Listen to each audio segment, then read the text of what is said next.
से बड़ी चर्चा, देखिए वोटर के साथ रिपोर्टर।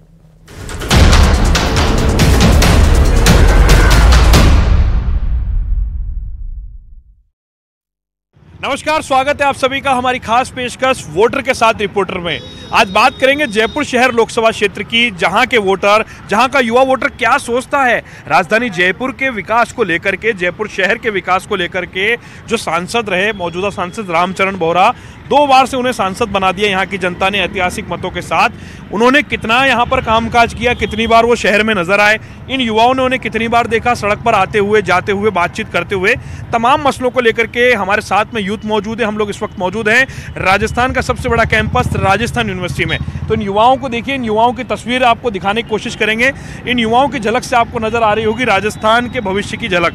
अब देखिए, इन युवाओं से बात करते हैं, जानने की कोशिश करते हैं कि यहाँ के जो सांसद हैं उन्होंने कितना काम किया है और किस तरीके से इस चुनाव के जो मसले हैं, मुद्दे हैं, उनमें राजस्थान की जयपुर शहर की जो लोकसभा सीट है वहाँ पर अपना योगदान कौन दिखा पा रहा है और कौन से बड़े मुद्दे हैं जो जयपुर शहर लोकसभा सीट में जनता को प्रभावित कर रहे हैं। हमारी मुख्य रूप से तो मांग यही है कि बीजेपी सरकार से कि किसी युवा को टिकट दे जो युवाओं की बात सुन सके और युवाओं की बात आगे रख सके। उसके अलावा हम राजस्थान विश्वविद्यालय के छात्र हैं, तो शिक्षा का बजट का 10वां% हिस्सा शिक्षा के लिए होना चाहिए। जब तक शिक्षा के लिए बजट नहीं होगा अच्छे से, तो शिक्षा युवाओं का भविष्य आगे नहीं हो सकता। हमारी सरकार से मुख्य मांग यही रहेगी, युवाओं को टिकट मिले, बीजेपी का कोई भी युवा चेहरा हो, अच्छे युवाओं को टिकट दे। मौजूदा जो सांसद हैं उनको कितनी बार आपने देखा, क्या कामकाज रहा उनका? मौजूदा सांसद का कामकाज तो कम ही रहा है। उससे अच्छा कामकाज तो एक मंडल अध्यक्ष होता है या बीजेपी का विधायक होता है, वह अच्छा काम करा लेता है। सांसद का कार्यकाल, जयपुर के अंदर सांसद बहुत बड़ा चेहरा हो सकता था, लेकिन सांसद को हमने देखा नहीं इतना। अच्छा, आप बताइए क्या लगता है आपको, कौन से बड़े मुद्दे रहने वाले लोकसभा चुनाव में और खास तौर पर जयपुर में? सबसे बड़ा मुद्दा मोदी जी का चेहरा है और जो राजस्थान के भजनलाल की सरकार की जो नीतियाँ रहने वाली है, उस नीति पे, और जो बीजेपी सरकार पिछले 10 सालों में काम किया, उन काम के आधार पर भारतीय जनता पार्टी को यहाँ के लोग और जो युवा हैं उनको निश्चित रूप से सुनेंगे। जैसे नई शिक्षा नीति लागू करना, ये भी एक अहम मुद्दा रहा। भी सत्ता दे दी बीजेपी के पास, 10 साल जो मौजूदा सांसद रहे, कितना संतुष्ट है उनके कामकाज से? देखिए सर, सबसे पहले तो मैं आपको ये कहना चाहूँगा कि आपने जो अभी सांसद साहब की बात करें वो अलग है। अभी जो बीजेपी सत्ता में ये बोल के आई है, जैसे भजनलाल जी सरकार की अगर हम बात करें तो इन्होंने बोला था कि पेपर लीक में जो एसओजी के मामले हैं इनको मतलब सबसे पहले इनको पूर्णतः हल करेंगे। और हमने देखा पिछले 3 महीने की सरकार के अंदर जो इन्होंने काम किया है, एसओजी 2011 तक की ये पीछे जो घपला किया निकाल रहे हैं, और निश्चित इसमें इनका ये फैसला स्वागत योग्य है, देखने योग्य है। अभी 3 महीने में 5 साल और पड़े, हम देखेंगे कि बीजेपी सरकार में बड़े बड़े खुलासे होने वाले हैं। जो पिछली सरकार की रीतियाँ और नीतियाँ रही है उनमें निश्चित ही भजनलाल जी सरकार बदलाव करेंगे और एक नया राजस्थान दिखेगा, स्वर्णिम राजस्थान अपने को देखने को मिलेगा। और यही काम मोदी जी की सरकार में चल रहा है। अच्छा, आपको लगता है मौजूदा जो सांसद हैं उनके कोई 2-4 बड़े काम याद है आपको, उन्होंने कोई बड़ा काम किया हो इस जयपुर शहर की जनता के लिए? देखिए सर, होता क्या है कि जयपुर लोकसभा क्षेत्र काफ़ी बड़ा क्षेत्र है और ऐसे 2-4 काम हैं जो हम ध्यान नहीं रख सकते। बहुत छोटे छोटे काम हैं जो करवाए गए हैं और निश्चित ही आप वेबसाइट पे देखिए, मिलेंगे आपको।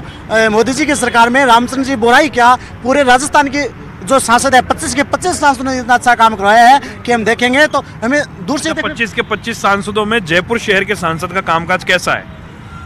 00, वो भी माइनस में। ये कारण ये मेरे मित्र कह रहे थे 10 साल में शायद एक बार भी नहीं मिले होंगे। 10 साल में एक काम बताए, तो ये कह रहे कि काम क्या बताए? अरे काम ही नहीं बताओगे तो फिर वोट किस बात में मांगोगे आप? क्यों संतुष्ट क्यों नहीं है आप? नहीं, मुझे बताओ, 25 के 25 सांसद पिछले 10 साल से राजस्थान की जनता ने भाजपा को दिए। एक मोटा काम बता दो कि राजस्थान की जनता को जयपुर को क्या दिया रामचरण बोहरा ने? हेरिटेज ये जयपुर है, पिंक सिटी है, पूरी दुनिया में इसका नाम है। तो आप बताइए जयपुर को क्या दिया, क्या लोकसभा में क्या आवाज उठाई है? आप बताइए क्या किया रामचरण बोहरा की बात करूं? हाँ बिल्कुल, मेरी बात सुनिए आप। प्रधानमंत्री नरेंद्र मोदी के नेतृत्व में, बात तो सुनो, सांसद काम करता है, संसदीय क्षेत्र में काम होगा तो उसका श्रेय किसको जाएगा? अगर केंद्रीय मंत्री अश्विनी वैष्णव जी यहाँ पे रेल के जो पुराने स्टेशन बंद थे, इधर उधर की नहीं है, ये एकदम सच बात है। आज अगर डोसा और दिल्ली नेशनल हाईवे बना है, आज हमारे यहाँ पर पहले ट्रांसपोर्ट के लिए कितने दूर थी, 6 घंटे लगते थे दिल्ली जाने के लिए, आज आप डोसा से हाईवे पे चढ़ जाइए 3 घंटे में दिल्ली। तो एक बात बताइए, ये कह रहे हैं तो रामचरण बोरा जी ने नहीं करा, किसने करा है? हमने सांसद, मेरी बात सुनो, 16 करोड़ रुपए सांगा ने रेलवे स्टेशन है संसद कोटे से दिया है, ये कैसी बात कर रहे हैं? इनको नॉलेज ही नहीं है। आप उठा के देख लो आप, 16 करोड़ रुपए से सांगा ने रेलवे स्टेशन का पुनर्निर्माण कराया जा रहा है, ये कैसी बात कर रहे हैं? ये कह रहे हैं दिल्ली दूर नहीं है, 3 घंटे में दिल्ली पहुंच रहे हैं। 3 घंटे में दिल्ली पहुंच सकते हैं। उसके अलावा राजस्थान के और जयपुर के युवाओं को जो रिंग रोड की सौगात मिली है, रिंग रोड से पूरा जयपुर हो गया। आज ट्रैफिक की जो समस्या थी, वैशाली जाने में दिक्कत होती थी सिटी के अंदर से जाके, आज पूरा जयपुर का एक रिंग के रूप में बन गया है रोड, उससे सफर कुछ ना कुछ। हाँ, जयपुर के अंदर रामचरण बोरा रिंग रोड बनवाया। रामचरण बोरा जी को, मेरी बात सुनो मेरे भाई, रामचरण बोरा जी को 5.5 लाख वोटों से जिताया था इस जयपुर की जनता ने। क्या दिया है? 5.5 लोगों से, 5.5 लाख तो दूर, 5.5 लोगों से भी दिन में नहीं मिलते वो, 5.5 लोगों से भी दिन में नहीं मिलते। आप आखिरी बार कब मिले थे? मैं तो कर रहा हूँ भैया, पिछले 6 महीने में मेरी मुलाकात तो छोड़ो, मैंने देखा ही नहीं कभी। आपने कब देखा आखिरी बार सांसद महोदय को? आखिरी बार मैंने भी 1 महीने पहले देखा है, और काफी अच्छा, जब सांगानेर में शिलान्यास किया है रेलवे स्टेशन का। कितना संतुष्ट हैं आप मौजूदा सांसद के कामकाज से? बड़े इशू कौन से नजर आ रहे हैं इस चुनाव में? बड़े इशू युवा, सबसे बड़ा इशू है युवाओं को रोजगार। तो ये बहुत अच्छा बीजेपी गवर्नमेंट ने बहुत अच्छा किया है इसके लिए। रोजगार मिल रहा है? कौन बेरोजगार? मैं बताता हूँ, एंटरप्रेन्योरशिप में क्या जानते हैं ये फालतू की बातें कर देते हैं, इधर उधर की बातें कर रहे हैं। जनजाति क्षेत्र में कितना रोजगार है, महिलाओं के क्षेत्र में कितना रोजगार है। ये जो बेरोजगार घूम रहे हैं, ये सब कांग्रेस की भाषा बोल रहे हैं।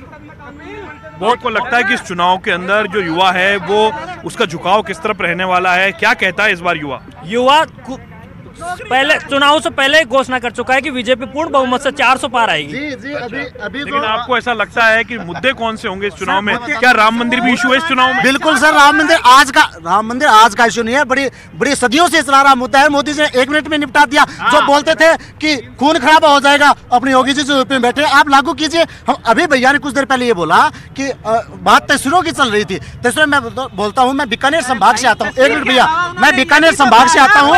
मेरे जिले में, मैं चुरू जिले, मेरे जिले में पीने का पानी नहीं था, और अपने बीकानेर से महाराजा गंगा सिंह जी ने वहां से पंजाब से पानी बीकानेर में लाए, पीने का पानी मिला। तो क्या इनके साथ तस्वीर नहीं हुई? तो पानी नहीं पी रहे हम, पानी पी रहे हैं ना, अपने पानी मिला है। और अब की बार नरेंद्र मोदी जी, अब की बार सारी सीटों पे जो भी कैंडिडेट है वो मोदी जी है, और निश्चित ही, और मोदी जी के चेहरे पे ये जो वोट मिलने वाले हैं वो मोदी जी के चेहरे पे मिलने वाले हैं। 400, अब की बार 400 पार। आपको क्या लग रहा है ये चुनाव किस करवट बैठता हुआ नजर आ रहा है? कहाँ जा रहा है राजस्थान का चुनाव और जयपुर लोकसभा? मैं मानता हूँ जो ERCP जो परियोजना थी पानी की, भजन लाल सरकार बनते ही और मध्य प्रदेश में बीजेपी की सरकार बनते ही ये समझौते हो गए। पहले की सरकारों ने कांग्रेस के राज में इन्होंने क्या किया है? ओनली विरोध ही किया है, काम धरातल पे बिल्कुल भी नहीं किया। आप भी भजन लाल सरकार के बजट में देखिए, महिला थानों की भी घोषणा की है, यानी ये कहीं ना कहीं महिलाओं की सुरक्षा की बात रखी गई है, वो भी एक बहुत बड़ी बात होती है। साथ ही साथ हम बात करें कि पेपर लीक कांग्रेस सरकार में 19 पेपर है, उनमें सभी पेपर लीक, अभी मामला चल रहा है SI भर्ती का, उनमें सभी सामने आ रहे हैं। मुद्दे कौन से इस चुनाव में आपके नजरिए से, कौन से मसले हैं जिन पर इस बार युवा जो है वो वोट करेगा? मसले सारे बीजेपी गवर्नमेंट ने हल कर दिए, सारे पेयजल के मुद्दे थे वो सोल्व कर दिए, स्वास्थ्य में एम्स दे रहे, पेपर लीक की जांच करवा रहे, कम से कम 13 SI तो आज जेल में गए फाइनली, 55-56 को और पकड़ेंगे। इनके सारे तो पकड़ में आ गए, अब गहलोत जी भी चले जाएंगे, डोटरा सरा जी भी चले जाएंगे। और देखिए, गर्माहट के बीच में फिलहाल एक छोटा सा ब्रेक लेते हैं। वोटर्स के साथ में रिपोर्टर्स के चर्चा का जो ये सिलसिला लगातार जारी रहेगा। फिलहाल लेते हैं एक छोटा सा ब्रेक।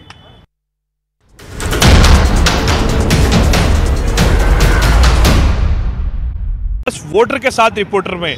आज बात करेंगे जयपुर शहर लोकसभा क्षेत्र की, जहां के वोटर, जहां का युवा वोटर क्या सोचता है राजधानी जयपुर के विकास को लेकर के, जयपुर शहर के विकास को लेकर के।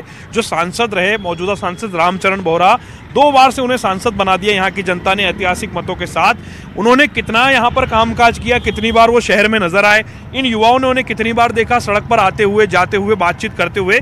तमाम मसलों को लेकर के हमारे साथ में यूथ मौजूद है। हम लोग इस वक्त मौजूद हैं राजस्थान का सबसे बड़ा कैंपस राजस्थान यूनिवर्सिटी में। तो इन युवाओं को देखिए, इन युवाओं की तस्वीर आपको दिखाने की कोशिश करेंगे। इन युवाओं की झलक से आपको नजर आ रही होगी राजस्थान के भविष्य की झलक।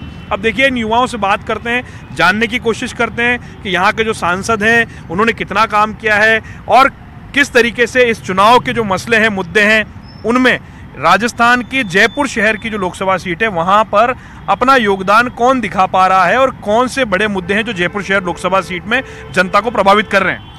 हमारी मुख्य रूप से तो मांग यही है कि बीजेपी सरकार से कि किसी युवा को टिकट दे जो युवाओं की बात सुन सके और युवाओं की बात आगे रख सके। उसके अलावा हम राजस्थान विश्वविद्यालय के छात्र हैं, तो शिक्षा का बजट का 10वां% हिस्सा शिक्षा के लिए होना चाहिए। जब तक शिक्षा के लिए बजट नहीं होगा अच्छे से, तो शिक्षा, युवाओं का भविष्य आगे नहीं हो सकता। हमारी सरकार से मुख्य मांग यही रहेगी, युवाओं को टिकट मिले, बीजेपी का कोई भी युवा चेहरा हो, अच्छे युवाओं को टिकट दे। मौजूदा जो सांसद हैं उनको कितनी बार आपने देखा, क्या कामकाज रहा उनका? मौजूदा सांसद का कामकाज तो कम ही रहा है। उससे अच्छा कामकाज तो एक मंडल अध्यक्ष होता है या बीजेपी का विधायक होता है, वो अच्छा काम करा लेता है। सांसद का कार्यकाल, जयपुर के अंदर सांसद बहुत बड़ा चेहरा हो सकता था, लेकिन सांसद को हमने देखा नहीं इतना। अच्छा, आप बताइए क्या लगता है आपको, कौन से बड़े मुद्दे रहने वाले लोकसभा चुनाव में और खास तौर पर जयपुर में? सबसे बड़ा मुद्दा मोदी जी का चेहरा है और जो राजस्थान के भजनलाल की सरकार की जो नीतियाँ रहने वाली है, उस नीति पे और जो बीजेपी सरकार पिछले 10 सालों में काम किया, उन काम के आधार पर भारतीय जनता पार्टी को यहाँ के लोग और जो युवा हैं उनको निश्चित रूप से उन्हें, जैसे नई शिक्षा नीति लागू करना, ये भी एक अहम मुद्दा रहा। भी सत्ता दे दी बीजेपी के पास, 10 साल जो मौजूदा सांसद रहे, कितना संतुष्ट उनके कामकाज से? देखिए सर, सबसे पहले तो मैं आपको ये कहना चाहूँगा कि आपने जो अभी सांसद साहब की बात करें वो अलग है। अभी जो बीजेपी सत्ता में ये बोल के आई है, जैसे भजनलाल जी सरकार की अगर हम बात करें तो इन्होंने बोला था कि पेपर लीक में जो एसओजी के मामले हैं, इनको मतलब सबसे पहले इनको पूर्ण टहल करेंगे। और हमने देखा पिछले 3 महीने की सरकार के अंदर जो इन्होंने काम किया है, एसओजी 2011 तक की ये पीछे जो घपला किया निकाल रहे हैं और निश्चित इसमें इनका ये फैसला स्वागत योग्य है, देखने योग्य है। अभी 3 महीने में 5 साल और पड़े, हम देखेंगे कि बीजेपी सरकार में बड़े बड़े खुलासे होने वाले हैं। जो पिछली सरकार की रीतियाँ और नीतियाँ रही है उनमें निश्चित ही भजनलाल जी सरकार बदलाव करेंगे और एक नया राजस्थान दिखेगा, स्वर्णिम राजस्थान अपने को देखने को मिलेगा। और यही काम मोदी जी की सरकार में चल रहा है। अच्छा, आपको लगता है मौजूदा जो सांसद हैं उनके कोई 2-4 बड़े काम याद है आपको, उन्होंने कोई बड़ा काम किया हो इस जयपुर शहर की जनता के लिए? देखिए सर, होता क्या है कि जयपुर लोकसभा क्षेत्र काफ़ी बड़ा क्षेत्र है और ऐसे 2-4 काम हैं जो हम ध्यान नहीं रख सकते। बहुत छोटे छोटे काम हैं जो करवाए गए हैं और निश्चित ही आप वेबसाइट पे देखिए, मिलेंगे आपको। मोदी जी की सरकार में रामचरण जी बोहरा ही क्या, पूरे राजस्थान की जो सांसद है 25 के 25 सांसदों ने इतना अच्छा काम करवाया है कि हम देखेंगे तो हमें दूर से 25 के 25 सांसदों में जयपुर शहर के सांसद का कामकाज कैसा है? 00, वो भी माइनस में। ये कारण ये मेरे मित्र कह रहे थे 10 साल में शायद एक बार भी नहीं मिले होंगे। 10 साल में एक काम बताए थे, ये कह रहे कि काम क्या बताए? अरे काम ही नहीं बताओगे तो फिर वोट किस बात में मांगोगे आप? क्यों संतुष्ट क्यों नहीं है आप? नहीं, मुझे बताओ, 25 के 25 सांसद पिछले 10 साल से राजस्थान की जनता ने भाजपा को दिए।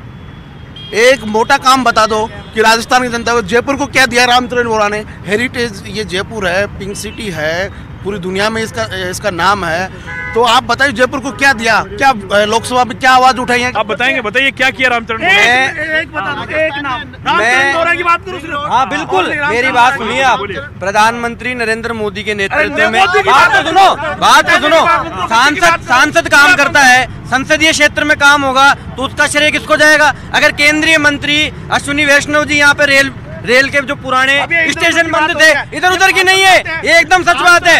आज अगर दौसा और दिल्ली नेशनल हाईवे बना है, आज हमारे यहाँ पर पहले ट्रांसपोर्ट के लिए कितने दूर थी, 6 घंटे लगते थे दिल्ली जाने के लिए। आज आप दौसा से हाईवे पे चढ़ जाइए 3 घंटे में दिल्ली। तो एक बात बताइए, ये कह रहे हैं तो रामचरण बोहरा जी ने नहीं करा, किसने करा है?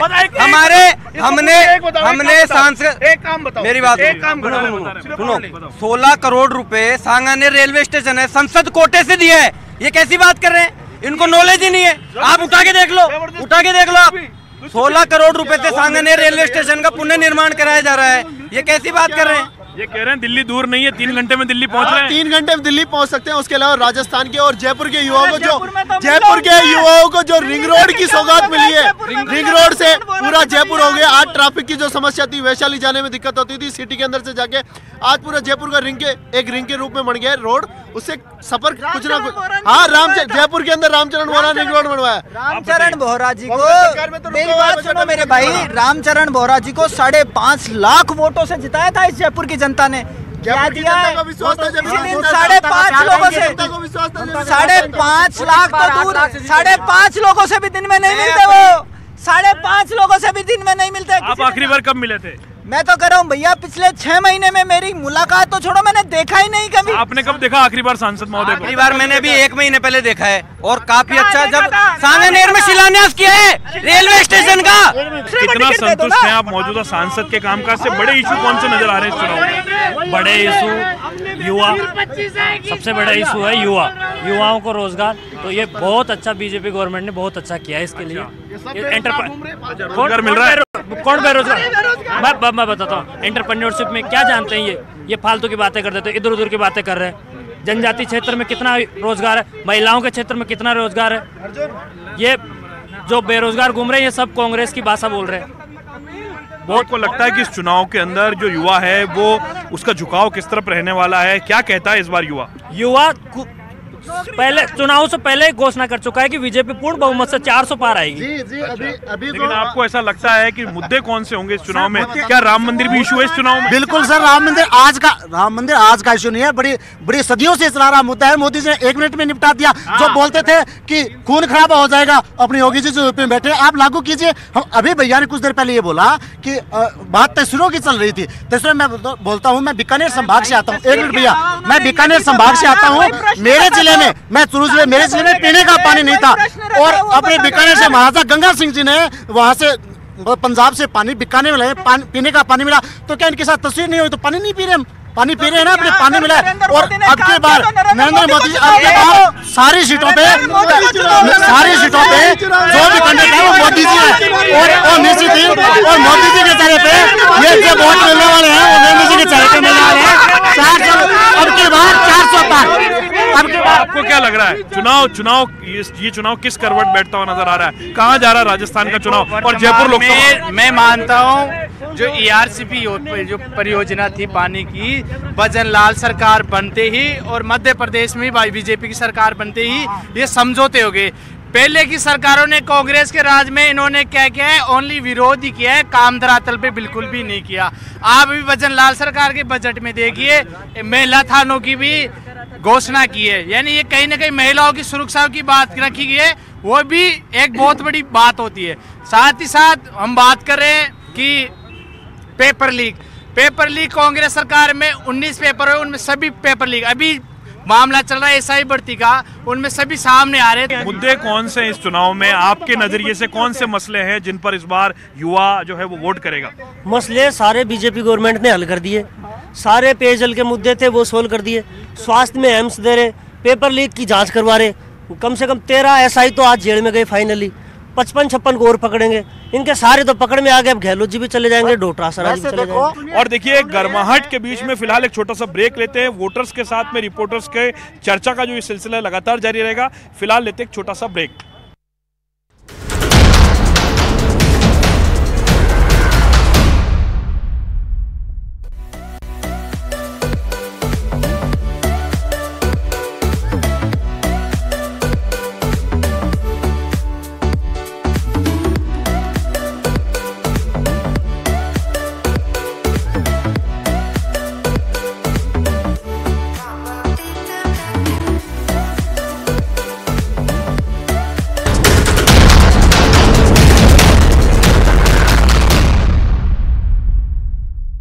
रोजगार, बेरोजगारी जैसे कई तमाम विषयों को लेकर के लगातार वोटर्स के साथ रिपोर्टर कार्यक्रम लगातार जारी है। हमारे साथ आज जयपुर का यूथ जुड़ा हुआ है, युवाओं से बात कर रहे हैं जयपुर शहर को लेकर के, लोकसभा के जो सांसद उनके कामकाज को लेकर के, कार्यकाल को लेकर के, और देश के चुनाव में किस तरीके से क्या योगदान जयपुर के सांसद का रहा है और रहने जा रहा है। चुनाव का ऊँट किस करवट बैठेगा, आप बताइए। बेरोजगारी की बात हो रही थी, रोजगार बेरोजगारी कोई मसला है इस चुनाव में? सही मायनों में तो देश के मुद्दे बीजेपी 2014 में जब नरेंद्र मोदी जी प्रधानमंत्री बने तो इन्हीं मुद्दों पे चुनाव लड़ा था। महंगाई अब नहीं सहेगी, महंगाई की मार अब क्या हो सका, तो उन महंगाई का क्या हुआ, उन बेरोजगारी का क्या हुआ, उस विकास का क्या हुआ, ये मुद्दे थे। आज आप देखो ना, राजस्थान में कितनी बेरोजगारी है, कितनी महंगाई है, उसके ऊपर कोई बात कर रहा है? उसके ऊपर कोई बात नहीं कर रहा। ये इधर उधर की बातें करते हैं, ये इधर उधर की बातें करते हैं। यहाँ के सांसदों का रिपोर्ट कार्ड आप देख लो। बेरोजगारी का एक मुद्दा जो है वो बताया युवाओं ने कि बेरोजगारी का एक मुद्दा है। आपको क्या लगता है इस चुनाव में और कौन से मुद्दे हमको सामने नजर आ रहे हैं? जैसा कि मैं पहले तो इनके सवाल का जवाब दूंगा कि ये बेरोजगारों की बात करें कि 2 करोड़ युवा, इनको मैं ध्यान दिलाना चाहता हूँ, हमारा देश मैन्युफैक्चरिंग का देख रहा है। मेक इन इंडिया जो डिजिटलाइजेशन किया है सरकार ने, केंद्र सरकार ने किया है, आज करोड़ों युवा खुद अपनी पढ़ाई करके और खुद के दम पर आज रोजगार लेके सरकार पर निर्भर नहीं रह के स्वयं प्रेरणा से रोजगार कर रहे हैं। और आज बड़ी बड़ी कंपनियां जिन्होंने खोल लिया, अपन सब इंस्टाग्राम पे देखते हैं। आज मोदी जी ने विकसित भारत के नाम पे कार्यक्रम किया था, उसमें बहुत सारे लोग आए थे। ये क्या है, ट्विटर पे गलत जानकारी लेके आ जाते हो, ट्विटर से देश नहीं चलेगा। इनको लगता है ट्विटर देश चला रहा है। अगर आप मतदान करने के लिए जाएंगे तो क्या सोच करके मत देंगे, कैसा होना चाहिए हमारा सांसद? पहले तो मैं पार्टी को छोड़ के कैंडिडेट को देख के वोट दूंगा, जो युवा हो, युवाओं की सुने, युवाओं की समझे और देश हित में बात करे। कैसा कैंडिडेट होना चाहिए? युवा होना चाहिए। युवा होना चाहिए, युवा एक प्राथमिकता है। हाँ। अच्छा, और क्या प्रायोरिटीज होनी चाहिए? यही है कि युवा होगा तो सब काम ठीक होगा। अच्छा, आप बताइए कैसा कैंडिडेट कैसा होना चाहिए इलेक्शन में? देखो, दोनों पार्टियों से कोई भी कैंडिडेट हो, एक युवा चेहरे को मौका देना चाहिए जो शिक्षित हो और उस शिक्षा के क्षेत्र में अच्छी खासी नॉलेज रखता हो। क्योंकि वर्तमान में मैं देख रहा हूँ कि कोई भी विधायक बन रहा है, मंत्री बन रहा है, उनको नॉलेज तक नहीं है कि मंत्री की क्या क्या योग्यता होती है। तो ऐसा व्यक्ति को ये चेहरे को लाना चाहिए, युवा होना चाहिए, युवाओं की आवाज़ उठाए। वर्तमान में ऐसे युवाओं के लिए भी माननीय नरेंद्र मोदी ने विकसित भारत के संकल्प को लेकर चल रहे हैं। मानव युवाओं में काफ़ी जोश है, उमंग है और लोकप्रिय भी है युवाओं के। और मैं चाहता हूं कि एक निष्पक्ष और एक अच्छा व्यक्ति को टिकट मिले। कैसा सांसद होना चाहिए हमारे नजरिए में? हम कोई राजनीतिक इशू की बात नहीं करेंगे, सांसद कैसा होना चाहिए, उसकी छवि कैसी होनी चाहिए? देखिए सर, सर्वप्रथम तो मैं बताना चाहूँगा, जो अपने सांसद है वो पढ़े लिखे होने चाहिए और अपने जमीन से जुड़े हुए सांसद होना चाहिए, न कि कोई पैराशूट कैंडिडेट आया और जीत के चला गया। इसके साथ ही मेरे मित्र बात कर रहे थे रोजगारी की, रोजगार और बेरोजगार, तो मैं थोड़ा सा उस पर स्थिति स्पष्ट करना चाहूँगा कि पीछे जो गहलोत सरकार थी उनमें हमने रोजगार देखा, तो अभी रोजगार दिए उनको बाहर ला रहे हैं। और 3 महीने की भजनलाल जी सरकार को आप देखेंगे तो इन्होंने कितने पेपर ऐसे थे जो लंबित पड़े थे, इन्होंने वो आप बताइए, सांसद को चुनने के लिए क्या क्राइटेरिया होना चाहिए, क्या मापदंड होने चाहिए? सर, एक सांसद पहले तो मतलब जनसाधारण से उसका संपर्क होना चाहिए।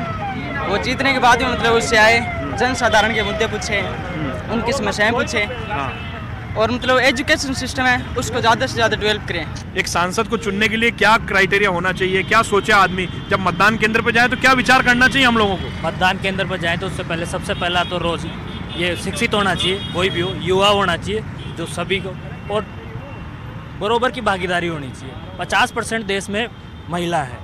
अब जो पिछले 70 साल से 5%, 10% महिला उसमें वो करी थी, अब मोदी जी गवर्नमेंट आई है, वो आगे 50% महिलाओं की भागीदारी होगी लोकसभा विधानसभा में। तो ऐसे जो मुद्दे हैं जो सभी को समानता का वो दे, उनको देखते हुए वोट करना चाहिए। आप बताइए, देश का चुनाव हो रहा है, देश की नई सरकार बनाने के लिए युवा बढ़ रहा है, कैसा सांसद चुनना चाहिए हमें? सांसद देखो जो शिक्षा की बात को अपने ऊपर तक लेके जा सके, राज्य की हर एक बात को, जो सांसद का क्राइटेरिया एरिया आता है शिक्षा में, जो छात्र की बात को लोकसभा के अंदर रख सके और छात्रों की बात की आवाज़ उठा सके। आप बताइए, एक सांसद को चुनने जाएंगे तो क्या कुछ ध्यान रखें हम? जयपुर के अंदर बहुत पुरानी विरासतें हैं। जयपुर हेरिटेज के नाम से जाना जाता है पूरे देश के अंदर और पूरे विश्व के अंदर। जो हेरिटेज की बिल्डिंगें लुप्त हो रही है, उनकी रिपेयरिंग होनी है, बिल्डिंगों में कई काम होने हैं, जैसे हवा महल ले लो, आमेर का किला ले लो, जयगढ़ ले लो, नाहरगढ़ ले लो। इन सभी को जिंदा रखने के लिए हमारे नए सांसद जो भी हो उनको उस पर काम करना पड़ेगा। जो विरासत है पुरानी उसको जिंदा रखना पड़ेगा, उनके रिपेयर करानी पड़ेगी। हेरिटेज के नाम से जयपुर फेमस है, तो उसको उस विरासत को बचाना होगा। आप बताइए, विरासत को बचाने की बात कह रहे हैं, सांसद कैसा चुनेंगे आप इस बार? कितना संतुष्ट है मौजूदा संसद के कार्यकाल से? ये सब चीज़ें तो होनी चाहिए, साथ में छात्रों की भी सुननी चाहिए, और महिला सुरक्षा जो विषय है वो भी हमारा सांसद जो देखिए सबसे बड़ा विषय जो है आज की तारीख में, तो महिला सुरक्षाओं को लेके भी है। आप देखे जा रहे हैं लगातार जितने भी बलात्कार के विषय आ रहे हैं तो ये बढ़ते ही जा रहे हैं, उसको भी कम करने का प्रयास सांसद द्वारा किया जाना चाहिए। अच्छा, आप बताइए महिला सुरक्षा कितना बड़ा मुद्दा रहेगा इस चुनाव में? सर, महिला सुरक्षा चुनाव में निश्चित ही बड़ा मुद्दा है, और मोदी जी सरकार आने के बाद हमने देखा है कि निश्चित ही महिला सुरक्षा, महिलाओं के लिए जो कार्य किया गया है, भी अपने आरक्षण आया था आपने देखा, और इस स्तर पे प्रयास हो रहे हैं। जैसे अपने पहले यूपी को क्या बोलते थे, आज यूपी क्या हो गया हम देखते हैं। ये मोदी जी का एक विजन है जो अलग जो सरकारें बीजेपी की है वो आगे लेके जा रहे हैं इसको। आपको क्या लगता है कितने मुद्दे हल हो पाए हैं? पिछले लोकसभा की बात करें और मौजूदा लोकसभा, केंद्र की सरकार कितने मुद्दे हल कर पाई आम आदमी के? जिस प्रकार से केंद्र की सरकार जो घोषणा पत्र लेके आई थी, घोषणा पत्र में जो घोषणाएं की थी लगभग पूरी की है सरकार ने। और जो रही जवान और किसान की बात करते हैं, अगर पंजाब में इंडिया गठबंधन की सरकार है, वहाँ की पंजाब की सरकार कह दे आगे हम किसानों को MSP देंगे। हरियाणा और ये क्या बोलते पंजाब, ऐसे प्रदेश है तो पूरे देश में अगर MSP पे कहीं भी अगर फसल खरीदी जाती है, दोनों हिस्से में खरीदी जाती है, और वहाँ दोनों जगह के किसान समृद्ध है। लेकिन देश को बदनाम करने के लिए बाहर से पैसा लेके खालिस्तानी की जो मांग है, उस प्रकार की घटनाओं को लेके आंदोलन चलाए जा रहे हैं। प्रधानमंत्री ने अगर पिछली बार कहा था आगे हमसे चूक हुई है तो वापस ले लिया, अब इनकी कहा। और जो सरकार कह रही है MSP, 70 साल कहाँ चले गए थे तुम? दे देते ना तुम 70 साल में MSP, कहाँ चले गए थे तुम्हारे? किसने मना किया? अच्छा, मुझे बताइए कि MSP एक बड़ा मसला बता रहे हैं, और आंदोलनों से जो आंदोलन किए गए उनसे कोई हल निकल रहा है? केंद्र की सरकार कितना संतुष्ट है आप उनके कामकाज से? देखिए, विचारधारा आपकी हो सकती है, लेकिन आप जो आपके पारिवारिक है किसान पृष्ठभूमि, उनको कम से कम खालिस्तानी और विरोधी ना बताएं। उनकी मांगों को आप सुने कि वो केवल ये कहना चाहते हैं कि हमें हमारा मेहनताना मिले, मिनिमम सपोर्टिंग प्राइस मिले, ताकि हम अपनी फसल का बेहतर मूल्य ले सकें। वर्तमान की मोदी सरकार और पिछली जो कांग्रेस की सरकार थी केंद्र की, उसका अंतर बताइए। दोनों सरकारों में किसने बेहतर काम किया? देखो, अंतर तो ऐसे है, ये कह रहे हैं कि 1% रह गया, 2% रह गया। अरे % क्यों नहीं रहेगा जब इनकी सरकार ने पूरे तो पेपर लीक कर गए, जिनको कुछ नहीं आता वो टॉप कर रहे हैं।